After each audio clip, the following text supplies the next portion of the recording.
New TV news కి స్వాగతం. ముందుగా హెడ్లైన్స్. పరీక్ష పే చర్చ కార్యక్రమంలో పాల్గొనడం నాకు కూడా ఓ పరీక్ష. అబద్ధాలు చెప్పడంలో మాత్రం జగన్ దిట్ట. చంద్రబాబు. అన్ని పథకాలు అందేలా చేసిన వ్యక్తి రాజశేఖర్ రెడ్డి. షర్మిల.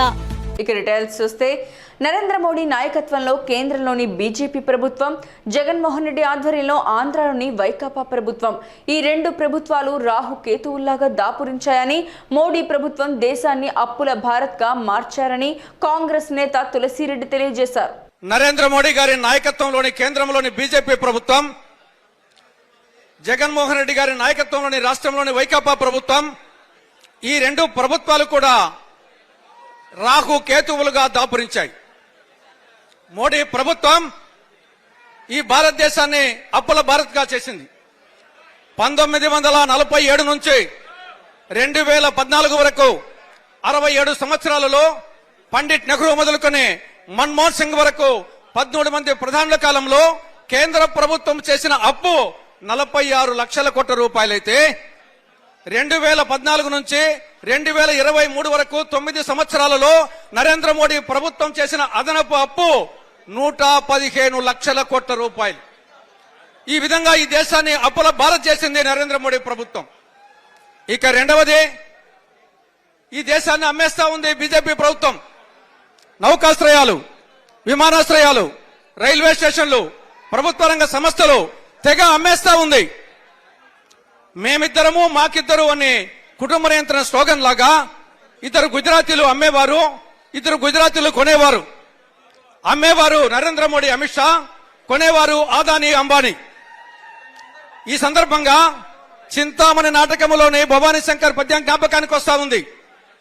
తాతల నాటి క్షేత్రములెల్ల తెగనమ్మి దోసిళ్లతో తెచ్చి పోసినాను, తండ్రి కట్టిన ఇల్లు దాయాదులకు విక్రయించి వస్తువులు నీకు చేయించినాను, అత్తగారిచ్చిన అంటు మామిడి తోట నీవు కోరంగా వ్రాసి ఇచ్చినాను అని చింతామణి నాటకంలో భవానీ శంకర్ పద్యం ఈ సందర్భంగా జ్ఞాపకానికి వస్తా ఉంది. ఇక మూడవది జీడిపి. జి అంటే గ్యాస్, డి అంటే డీజిల్, పి అంటే పెట్రోల్. మన్మోహన్ సింగ్ గారు ప్రధానిగా ఉన్నప్పుడు అంతర్జాతీయ మార్కెట్లో ముడి చమురు ధర బ్యారెల్కు $140 ఉన్నప్పుడు అక్కడ కొని ఇక్కడ 50 రూపాయలకు లీటరు డీజిల్, 70 రూపాయలకు లీటర్ పెట్రోల్, 420 రూపాయలకు ఎల్పిజి సిలిండర్ సప్లై చేయడం జరిగింది. కానీ నరేంద్ర మోడీ ప్రభుత్వంలో అంతర్జాతీయ మార్కెట్లో ముడి చమురు ధర బ్యారెల్కు $140 నుండి $60లకు దిగింది. ఒకానొక సమయంలో $30 కూడా దిగింది. కేంద్ర విద్యాశాఖ ఆధ్వర్యంలో ఢిల్లీలోని భారత్ మండపంలో జరిగిన పరీక్ష పే చర్చ కార్యక్రమంలో పాల్గొన్న ప్రధాని మోడీ విద్యార్థుల్ని ఉద్దేశించి మాట్లాడారు. పరీక్ష పే చర్చ కార్యక్రమంలో పాల్గొనడం తనకు కూడా ఒక పరీక్ష లాంటిదన్నారు. భారత భవిష్యత్తుని తీర్చిదిద్దేది విద్యార్థులేనని ప్రధాని మోడీ తెలిపారు. మన విద్యార్థులే మన భవిష్యత్తుని నిర్దేశిస్తారన్నారు. जब अपनी मम्मी हमको कहती हैं कि सो जाओ तो उसको उसका इंटरफेरेंस मत मानिए. ज्यादातर स्टूडेंट का ईगो इतना हर्ट हो जाता है कि तुम कौन होती हो, सो जाओ और मुझे कल एग्जाम देनी है, मैं सोऊंगा नहीं सोऊंगा, तुम्हें क्या लेना है. ऐसा करते हैं ना घर में. जो नहीं करते हैं न बोले, जो करते हैं वो बोले. जरा करते हैं, कोई नहीं बोल रहा है. लेकिन ये पक्का है कि नींद के विषय में भी अगर एक बार रील पर चढ़ गए, एक के बाद एक रील देखते ही गए, छुपाना चाहते हो ना. कितना समय बीत गया पता नहीं, कितनी नींद खराब हो गई पता नहीं. क्या निकाला, पहला रील देखा था, याद करो जरा, याद भी नहीं है. ऐसे ही देख रहे हैं. ऐसे हम नींद को बहुत कम आंकते हैं. आज आधुनिक हेल्थ साइंस जो है वो नींद को बहुत तवज्जो देता है. आप आवश्यक नींद लेते हैं कि नहीं लेते हैं, वो आपके स्वास्थ्य पर बहुत बड़ा महत्वपूर्ण है. आपको उस पर ध्यान केंद्रित करना चाहिए. इसका मतलब ये भी नहीं कि बस एग्जाम तो आती रहेगी. मोदी जी को मिला था, उसने कहा है सो जाओ. अभी यहां आर्टिस्टिक बोर्ड बनाओ और घर में घुसते ही लिखो सो जाओ। मम्मी पापा को दिखा दो, सो जाओ। ऐसा तो नहीं करेंगे ना। कम नींद स्वास्थ्य के लिए अनुचित है। कुछ अपवाद लोग होते हैं जिनको उन्होंने अपने एक ऐसे स्टेज पर बॉडी को ले गए हैं, उनको शायद उससे बाहर होंगे। सामान्य मानवी के जीवन के लिए अनुचित है। आप कोशिश कीजिए कि आपकी रिक्वायर जितनी भी नींद है वो आप पूरी लेते हैं, और ये भी देखिए कि साउंड स्लीप है कि नहीं। ఇవాళ పలు చోట్ల వైఎస్ఆర్ ఆసరా 4వ విడత కార్యక్రమంలో భాగంగా ఏర్పాటు చేసిన బహిరంగ సభలకు ఆయన ముఖ్య అతిథిగా విచ్చేసి ఇచ్చిన మాట తప్పకుండా స్త్రీల జీవితాల్లో భరోసా నింపిన ఏకైక ప్రభుత్వం వైఎస్ఆర్ కాంగ్రెస్ నేతృత్వాన నడుస్తున్న ప్రభుత్వమని పునరుద్ఘాటించారు. నగరపాలక సంస్థ పరిధిలోని బలగ ప్రధాన మంచినీటి సరఫరా కేంద్రం వద్ద 4 కోట్లతో నిర్మించిన 5 MLD infiltration gallery, collection well, pump house, water works అభివృద్ధి పనులు రెవెన్యూ శాఖ మంత్రులు ధర్మాన ప్రసాదరావు ప్రారంభించారు.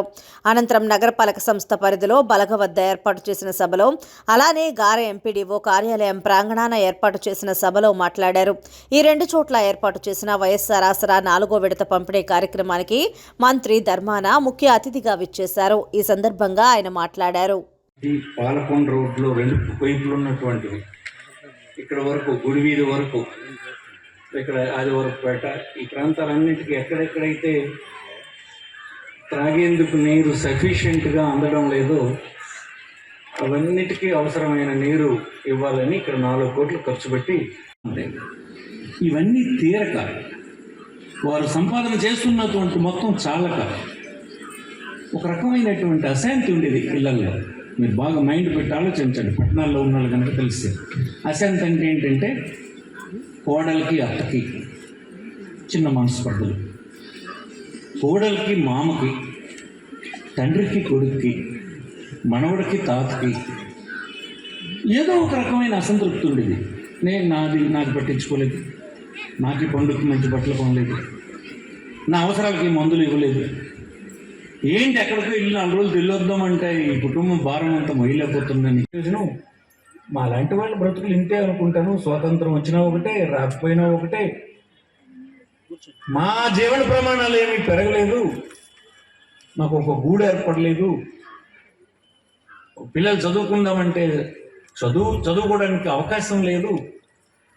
ఇవన్నీ కలిసి ఒక ఆరోగ్యం బాగలేకపోతే ఎప్పుడు చనిపోతాడా ఎదురు చూడడమే తప్ప బాగు చేయించుకునే మాకు స్తోమత లేదు, చేసే హాస్పిటల్ లేదు, మాకు పట్టించుకున్నట్టు లేదు.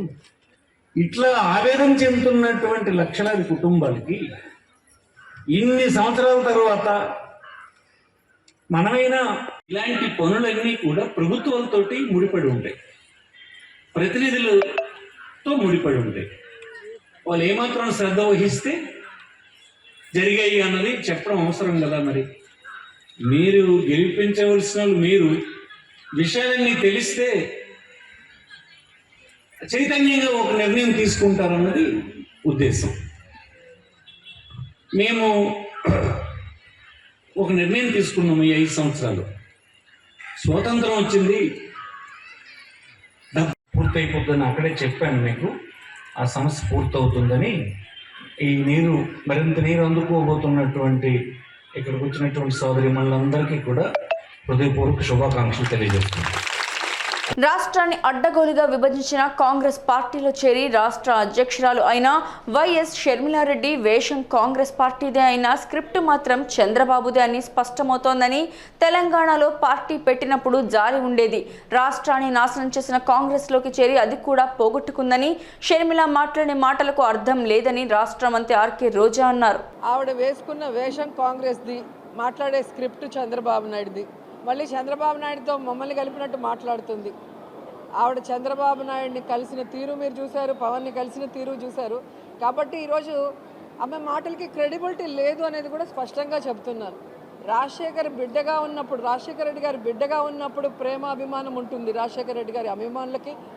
ఆమె తెలంగాణలో పార్టీ పెట్టినప్పుడు జాలి ఉండేది, పాపం ఈవిడ ఎండల్లో తిరుగుతుంది అనే ఉండేది. కానీ ఎప్పుడైతే ప్రజలు అసహించుకునే కాంగ్రెస్ని, ప్రజలు తరిమేసిన కాంగ్రెస్లో చేరి ఈ రాష్ట్రానికి మంచి చేస్తున్న వైఎస్ఆర్ కాంగ్రెస్ పార్టీకి నష్టం చేకూర్చాలనుకున్నప్పుడు షర్మిల మాటలకి అర్థం లేదని కూడా ఈ సందర్భంగా తెలియజేసుకుంటున్నా.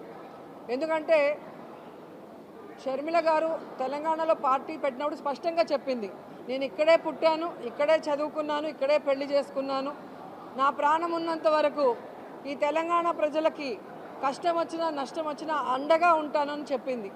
మరి అలాంటి బిడ్డ ఈరోజు ఆ పార్టీని కాంగ్రెస్లో విలీనం చేసి తెలంగాణని గాలికి వదిలేసి ఆంధ్రప్రదేశ్లో వచ్చి మళ్ళీ కొత్త అవతారం ఎత్తితే ఏ విధంగా గౌరవం ఉంటుంది, మాటకి క్రెడిబిలిటీ ఉంటుంది?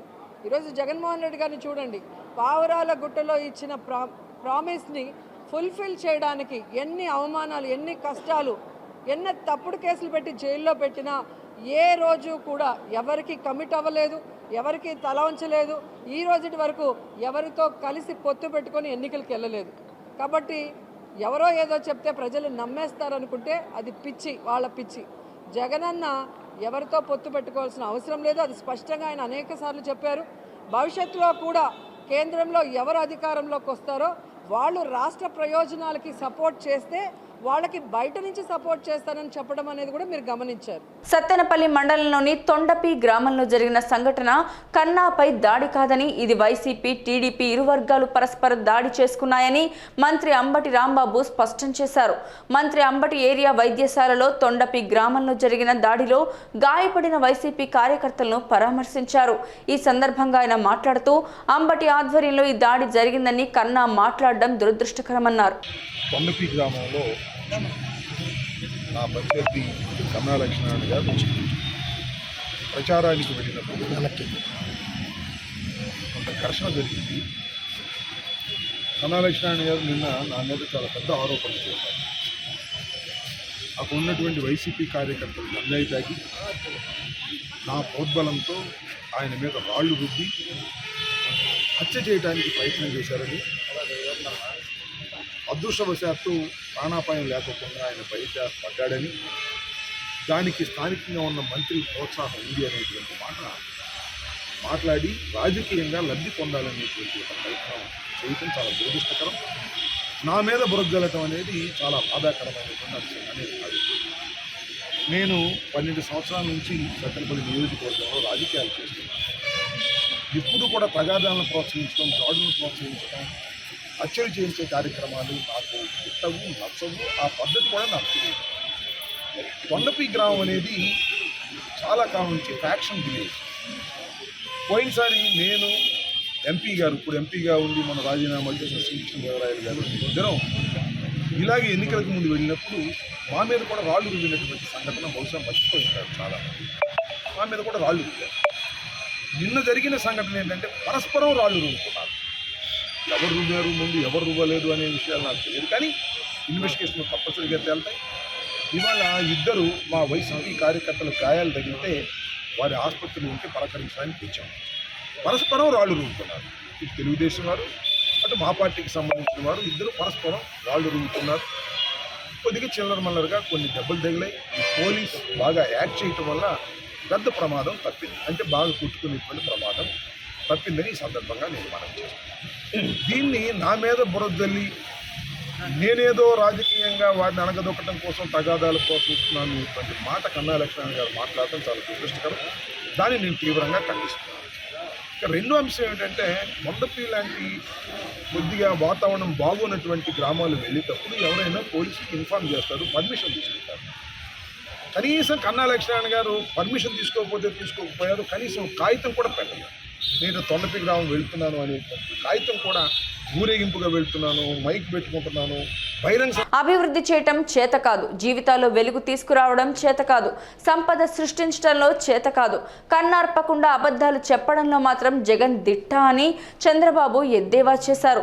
అబద్ధాలు చెప్పడంలో జగన్కి PhD ఇవ్వాలని అన్నారు. జగన్ ఒక సైకో అని, ఆయనకు మానసిక సమస్యలున్నాయని, అందువల్లనే జనాల్ని పూర్తిగా ముంచేశారని, జగన్ బిడ్డ కాదు క్యాన్సర్ గడ్డ అని అన్నారు. నిన్న మొన్న చూశారు ఈ ముఖ్యమంత్రిని.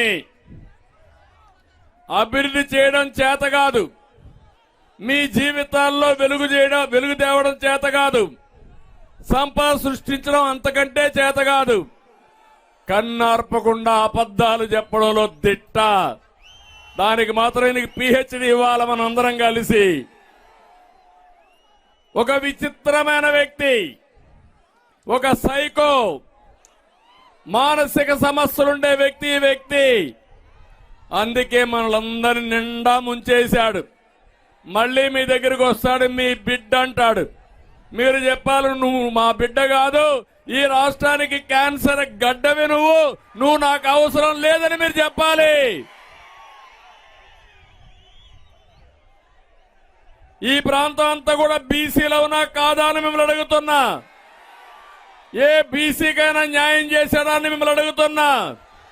మీ జీవితాల్లో మార్పు వచ్చిందా అని మిమ్మల్ని అడుగుతున్నా. 30 ఆదరణ, ఇంకా మిగిలిన 30 బీసీ కార్యక్రమాలు అన్ని రద్దు చేశాడు. రద్దు చేసి ఇప్పుడు మళ్ళీ నా బీసీలు అంటాడు, నేను బీసీ బిడ్డ అంటాడు. నమ్మతారా అని మిమ్మల్ని అడుగుతున్నా. అందుకే తమ్ముళ్ళు, ఈరోజు మీరు ఒకసారి చూస్తే ఎప్పుడూ చూడనటువంటి సమస్యలు వచ్చాయి. ఈ ప్రాంతంలో ఎక్కడికి పోయినా మన రాష్ట్రంలో కానీ, కర్ణాటక కానీ, హైదరాబాద్ కానీ, కర్నూలు నుంచి వలసపోయిన వాళ్లే ఎక్కువ మంది ఉన్నారు. ఏంటి కర్మ? నేను ఒకటే చెప్తున్నా, సాగునీటి ప్రాజెక్టులు పూర్తి చేస్తాం, ఉపాధి కల్పిస్తాం. ఇక్కడి నుంచి వలసలు ఆపే బాధ్యత తెలుగుదేశం జనసేన తీసుకుంటాం. పాలేవో నీళ్లేవో తెలిసిపోయిందని కర్ణాటకలో ఏ ఒక్క హామీ నెరవేర్చలేదన్నారు. కరెంటు 14 గంటల కంటే ఎక్కువ ఇవ్వడం లేదన్న హరీష్ రావు కాంగ్రెస్ వచ్చాక మోటార్లు కాలుతున్నాయన్నారు. డిసెంబర్ 9న 2 లక్షల రుణమాఫీ చేస్తామన్నారని, రుణమాఫీ చేయకుండా పార్లమెంటు ఎన్నికలకు వస్తే ఓట్లు వేస్తారా అని హరీష్ రావు ప్రశ్నించారు. రైతు బంధు వేస్తామంటే ఎలక్షన్ కమిషన్ కు ఫిర్యాదు చేశారని ఆరోపించారు. 4000 రూపాయల పెన్షన్ ఏమైందని హరీష్ అన్నారు. ఏం జరుగుతుందో మనం చూస్తున్నాం. అదే విధంగా ఆ రోజు ఏమన్నారు, ఇదే రేవంత్ రెడ్డి ఊళ్ళో పోయిండు, అవానీ పెన్షన్ ఎంత అన్నాడు, 2000 అన్నది. అనగా నేను అన్నాడు, మళ్ళా నెల ఇక 4000 ఇస్తున్నా అవానీకి మా కాంగ్రెస్ పార్టీ రాగానే అన్నాడు. మరి మళ్ళా నెల రాలేదా? మళ్ళా నెల పోయి ఇంకో నెల వచ్చాయి. 4000 దానికి దరఖాస్తు కావాలనా? దానికి ఎంక్వైరీ కావాలనా? ఆల్రెడీ ఈ రాష్ట్రంలో 44 లక్షల పెన్షన్దారులు ఉన్నారు. వాళ్ళకు 200 ఉంటే 10 అంతలు పెంచి కేసీఆర్ 2000 చేసిండు, ఇచ్చిండు. 10 అంతలు పెంచలే మనం. నువ్వు ఇప్పుడు డబుల్ చేస్తా అన్నావు, చెయ్యి సీదా. దానికి దరఖాస్తు ఎందుకు? దానికి ఏం అడ్డం ఉన్నది? 2000 పోయి 4000 ఇవ్వడానికి నీకు ఏ కాగితం కావాలి? నీకేం ఎంక్వైరీ కావాలి? నీకు ఏ దరఖాస్తు అవసరం ఉన్నది అని నేను అడుగుతా ఉన్నా. అది ఎందుకు ఇస్తలేవు అని మనం అడగాలనా వద్దా? అలాగా 4000 ఎప్పుడు ఇస్తావా అంటే వాళ్ళు మీ సంగతి చెప్తాం అని మాట్లాడిన వాళ్ళ మీద ఎదురుదాడికి దిగుతున్నారు. కేసులు పెట్టమని బెదిరిస్తున్నారు. కింది స్థాయి కార్యకర్తల్ని బెదిరిస్తున్నారు. మన ఎమ్మెల్యేలని బెదిరిస్తున్నారు. ఇలా మన పల్లా రాజేశ్వర రెడ్డి ఎమ్మెల్యే గారి మీద అక్రమ కేసులు పెట్టి ఆయనను ఇబ్బంది పెట్టే ప్రయత్నం చేస్తున్నారు. అంటే వాళ్ళకి ఏమైపోయిందంటే పాలన చేతగాక ప్రతిపక్షాలను ఇవాళ ఇబ్బందులకు గురి చేయడం, ప్రతిపక్షాల మీద కేసులు పెట్టే ప్రయత్నం చేస్తున్నారు. ఒక ప్రభుత్వం అనేది మంచి పని చేసి ప్రజల ప్రేమ పొందాలి. మన గవర్నమెంట్ వచ్చింది, మనం ఎవరి మీద కేసులు పెట్టామా? మనం పెట్టే సగం కాంగ్రెస్ వాళ్ళు జైళ్ళలో పడుతుండే. నిన్న మొన్న మా లీడర్లు కలిసి అంటారు, అన్న మనమేమో నీళ్ళు ఎట్లా రావాలి, కరెంట్ ఎట్లా రావాలి, తండాలు గ్రామ పంచాయతీలు ఎట్లా చేయాలి, చెరువులు ఎట్లా బాగా చేయాలి, కాలువలు ఎట్లా తవ్వాలి, రైతు బంధు ఎట్లా ఇవ్వాలి, కళ్యాణ లక్ష్మి ఎట్లా ఇవ్వాలి, 200 పెన్షన్ 2000 ఎట్లా ఇవ్వాలి, బీడీలు చేసే వాళ్ళకు ఆసర పెన్షన్ ఎట్లా ఇవ్వాలి, దవాఖానలు ఎట్లా బాగా చేయాలి, కేసీఆర్ కిట్ ఎట్లా ఇద్దాం అని మనమేమో పని మీద పడ్డాం. వాళ్ళు ఏం చేస్తున్నారు? ఎవరిని ముక్కులంటిక వీకుదాం, ఎవరి మీద కేసు పెడదాం, ఎవరిని తిప్పల పెడదాం, ఎవరిని జైల్లో పెడదాం అని లంగా ప్రచారాలు, అబద్దాలు, ఇబ్బందులు పెట్టేటువంటి దానికి వాళ్ళు పాల్పడుతున్నారు. కాంగ్రెస్ పార్టీ ప్రతిపక్షాల మీద దాడి కాదు, మీ హామీల అమలు మీద దృష్టి పెట్టాలని చెప్పి నేను కోరుతా ఉన్నా. ప్రజలు ఎప్పుడు సంతోషపడతారు? 12,500 కోట్ల రూపాయలు రాయలసీమ ఇరిగేషన్ పైన ఖర్చు పెట్టిన పార్టీ తెలుగుదేశం పార్టీ అని, వైఎస్ఆర్ కాంగ్రెస్ పార్టీ 20% కూడా లేదు అని, రాయలసీమ ఇరిగేషన్ ప్రాజెక్టుకు ఎంత ఖర్చు పెట్టారో చెప్పాలని వైసీపీకి సవాల్ విసిరారు చంద్రబాబు. రాయలసీమ ద్రోహులుగా వైసీపీ మిగిలిపోయిందని ఆయన పీలేరులో రా కదలిరా సభలో పేర్కొన్నారు. మనం ఆ రోజు 12,500 కోట్ల రూపాయలు మనం ఇరిగేషన్ పైన రాయలసీమకు ఖర్చు పెట్టిన పార్టీ తెలుగుదేశం పార్టీ. నేను అడుగుతున్నా వైఎస్ఆర్ కాంగ్రెస్ పార్టీని, మీరు పెట్టింది 20% కూడా లేదు. నేను సవాలు విసురుతున్నా, మీరెంత ఖర్చు పెట్టారో చెప్పమని ఈ పీలేరు సభ ద్వారా సవాలు విసురుతున్నా.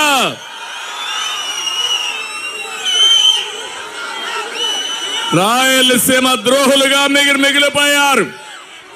ఈ జగన్మోహన్ రెడ్డి 5 సంవత్సరాలుగా రాయలసీమకు అన్యాయం చేసి రాయలసీమ ద్రోహిగా మిగిలిపోయాడని చెప్పి నేను మీకు తెలియజేస్తున్నా. నేను ఆ రోజు ఒకటే ఆలోచించాను, రాయలసీమకు నీళ్లు ఇవ్వాలి, నీళ్లు ఇస్తే బంగారు పండుతుంది. ఈ రాయలసీమలో ప్రాజెక్టులు ప్రారంభించింది తెలుగుదేశం పార్టీ. అన్న నందమూరి తారక రామారావు గారి హయాంలోనే ప్రారంభమైనాయి.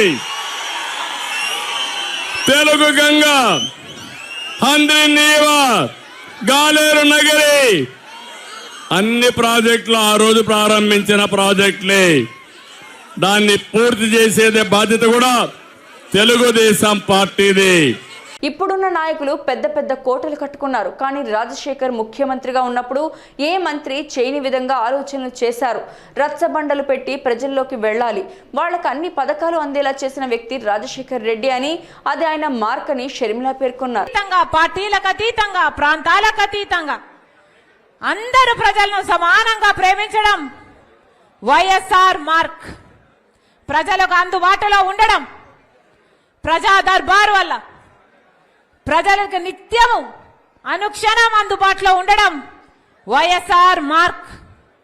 ఇప్పుడున్న నాయకులు పెద్ద పెద్ద కోటలు కట్టుకున్నారు, కానీ ఆలోచన చేయండి, రాజశేఖర్ రెడ్డి గారు ముఖ్యమంత్రిగా ఉంటే ఏ ముఖ్యమంత్రి చేయని ఆలోచన, నేను రచ్చబండకు వెళ్ళాలి, ప్రజల దగ్గరికి వెళ్ళాలి, ప్రజలకు అన్ని పథకాలు అందుతున్నాయో లేదా చూడాలి, అసలు ఇంకా ఇల్లు లేని వారు, పెన్షన్ లేని వారు ఎవరైనా ఉన్నారా అంటే ఒక్క చెయ్యి కూడా లేయకూడదు అని రాజశేఖర్ రెడ్డి గారు ప్రజా మనిషిగా, ప్రజల నాయకుడిగా, ప్రజల కోసమే బతకడం కాకుండా ప్రజల కోసమే ప్రాణం పెట్టడం రాజశేఖర్ రెడ్డి వైఎస్ఆర్ మార్క్.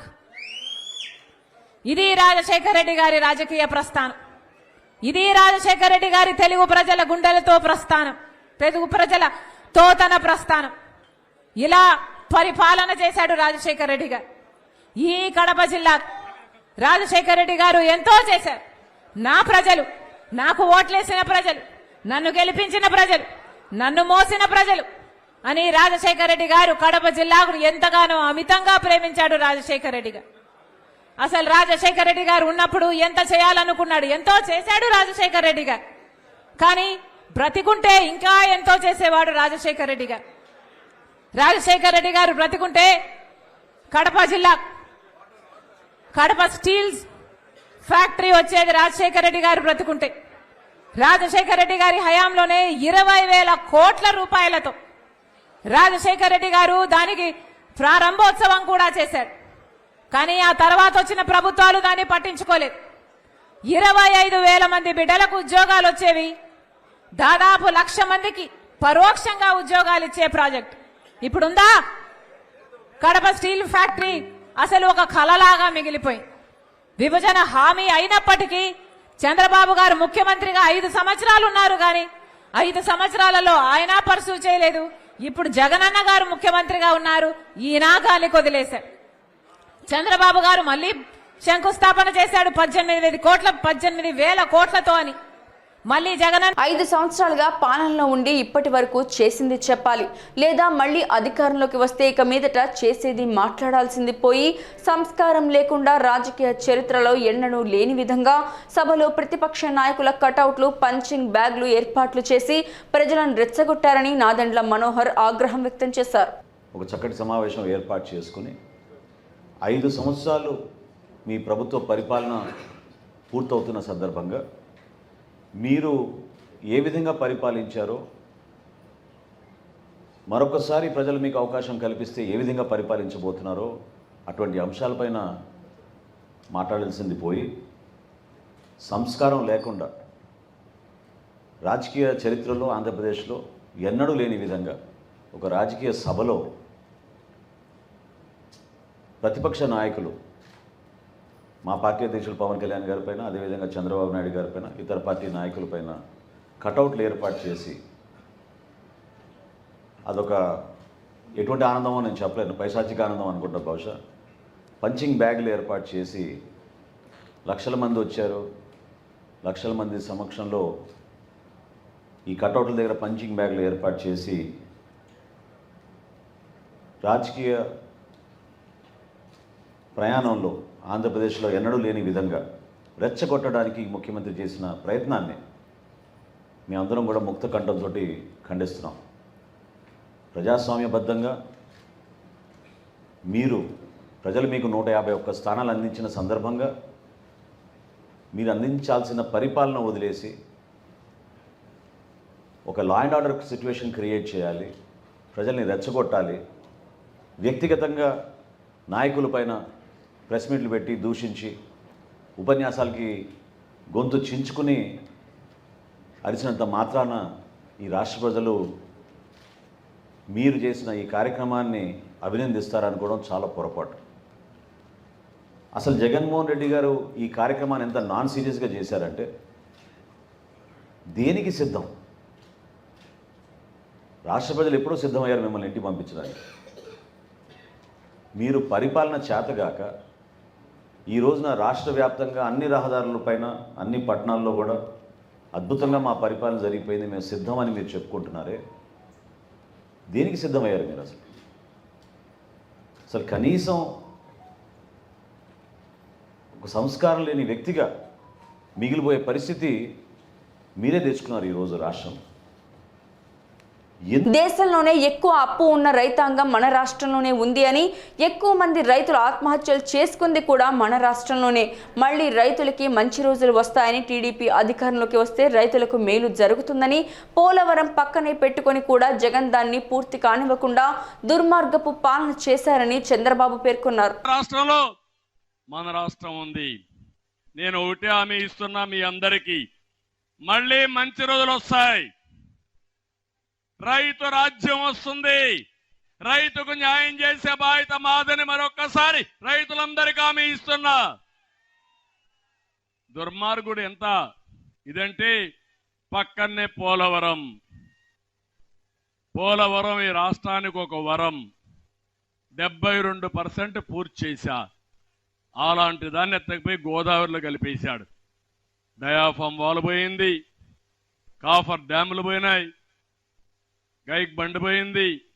ఎప్పుడవుతుందో తెలియదు, అగమ్య గోచరం. అదే తెలుగుదేశం పార్టీ అధికారం ఉండుంటే 2019లో సంవత్సరంలో అయ్యే పనిని సర్వనాశనం చేశాడు. ఇది చాలా బాధాకరం. ఇంకో పక్క రైతులందరికీ ఇక్కడే ప్రజలకు కూడా చెప్తున్నా, ఏం తమ్ముళ్ళు కరెంటు ఛార్జీలు పెరిగాయా లేదా అని మిమ్మల్ని అడుగుతున్నా, పెరుగుతూనే ఉన్నాయా లేదని మిమ్మల్ని అడుగుతున్నా. ఎన్నికల ముందు ఏం చెప్పాడు? కరెంటు ఛార్జీలు పెరగవని చెప్పాడా లేదని మిమ్మల్ని అడుగుతున్నా.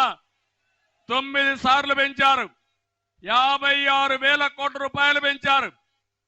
5 ఏళ్లు ఒక్క పైసా పెంచకుండా నాణ్యమైన కరెంట్ ఇచ్చిన పార్టీ తెలుగుదేశం పార్టీ. సంస్కరణలకు నాంది పలికిన పార్టీ తెలుగుదేశం పార్టీ. మళ్ళీ హామీ ఇస్తున్నా, మళ్ళీ మీ అందరికీ కరెంటు ఛార్జీలు పెంచకుండా నాణ్యమైన కరెంట్ ఇచ్చే బాధ్యత జనసేన తెలుగుదేశం పార్టీ తీసుకుంటామని చెప్పి కూడా నేను మీకు తెలియజేస్తున్నా. ఇప్పుడు మీరు ఒకసారి చూస్తే సోలార్ విండ్ వచ్చింది. దీనివల్ల ఖర్చు తగ్గాలి, పొల్యూషన్ పూర్తిగా తగ్గుతుంది, వాహనాలు కూడా ఎలక్ట్రిసిటీతో వాహనాలన్నీ వచ్చే పరిస్థితికి వచ్చాయి. ఇలాంటి మంచి రోజుల్లో వినూత్నంగా ముందుకు పోవాల్సిన ప్రభుత్వం అవినీతికి పాల్పడి కరెంటు ఛార్జీలు పెంచి మీ నెత్తిన భారవేసే పరిస్థితికి వచ్చారు. నేను అందుకనే మీ అందరికీ హామీ ఇస్తున్నా, మళ్ళీ సోలార్ విండ్ ఎనర్జీ ఉత్పత్తి చేస్తాం.